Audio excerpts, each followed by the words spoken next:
నమస్తే అన్న అందరికీ నమస్కారం. కువైట్ దేశవ్యాప్తంగా పోలీసులు తనిఖీలు నిర్వహిస్తూ ఉన్న విషయం అందరికీ తెలిసిందే. ఇందులో భాగంగా ఆల్ షాబ్ ప్రాంతంలో మినిస్ట్రీ ఆఫ్ ఇంటీరియర్ అధికారులు తనిఖీలు నిర్వహించారు.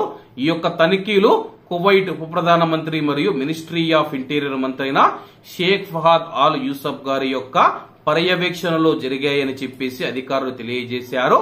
అలాగే ఈ యొక్క తనిఖీలలో ప్రత్యేక భద్రతా విభాగం అధికారులు మరియు ట్రాఫిక్ అధికారులు ఈ యొక్క తనిఖీలు నిర్వహించారని చెప్పేసి ఫలితంగా 1324 ట్రాఫిక్ ఉల్లంఘనలు జారీ చేయగా మత్తు పదార్థాలు కలిగి ఉన్న 6 వాహనాలు స్వాధీనం చేసుకున్నామని చెప్పేసి ట్రాఫిక్ ఉల్లంఘనలకు పాల్పడినందుకు 5 వాహనాలు మరియు మోటార్ సైకిళ్లను స్వాధీనం చేసుకున్నాము. అలాగే అదనంగా చట్టవిరుద్ధమైన కార్యకలాపాలకు పాల్పడిన 8 మంది వ్యక్తులను అరెస్టు చేయగా కువైట్ లో కార్మిక మరియు రెసిడెన్సీ చట్టాలను ఉల్లంఘించిన వివిధ దేశాలకు చెందిన ప్రవాసులను అరెస్టు చేశాము. అలాగే ఎటువంటి గుర్తింపు పత్రాలు లేని 2 వ్యక్తులను అరెస్టు చేశాము. అలాగే ఒక గొడవకు సంబంధించి మరో 2 వ్యక్తులను కూడా అరెస్టు చేసినట్లు అధికారులు తెలియజేశారు.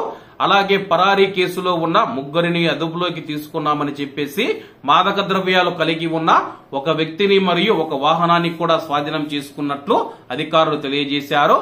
అలాగే కువైట్ లోని జహరా గవర్నరేట్ ట్రాఫిక్ డిపార్ట్మెంట్ అధికారులు ఆల్ కువైసత్ చాలెట్స్ మరియు ఆల్ సుబియా ప్రాంతంలో తనిఖీలు నిర్వహించారు.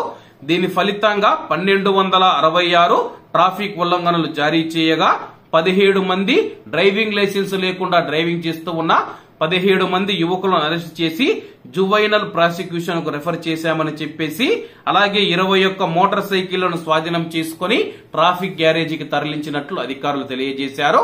కాబట్టి అందరూ బాగుండాలి, అందులో మనం ఉండాలి. అందరికీ నమస్తే అన్న. జై హింద్.